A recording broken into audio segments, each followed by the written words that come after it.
పిల్లవాడికి సమర్థవంతంగా ఉపాధ్యాయుడు పాఠం చెప్పాలనుకోండి, ముందు ఆ సమర్థత ఎవరిలో ఉండాలి? ఉపాధ్యాయునిలో ఉండాలి. అవునా? ఉపాధ్యాయునిలో ఉండాలి. టీచరే క్లాసులోకి వచ్చి కామెడీ చేస్తున్నాడు అనుకోండి, పిల్లల ముందు లోకు అయిపోతాడు. అవునా? ఇక ఆ టీచర్ మీద ఒక అభిప్రాయం ఏర్పడిపోయి ఆ పీరియడ్ వచ్చినప్పటికి వరే మనం ఆయన అనకపోయినా పర్లేదు, ఎందుకంటే ఆయన చెప్పేది ఏమీ లేదు, మనం వినేది ఏమీ లేదు అనుకుంటాడు. గౌరవం కూడా తగ్గిపోతుంది తెలుసా?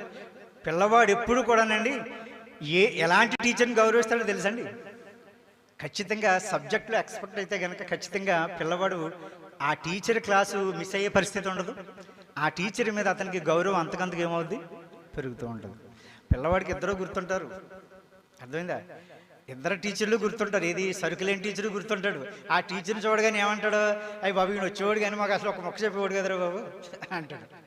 ఆయన్ని గుర్తు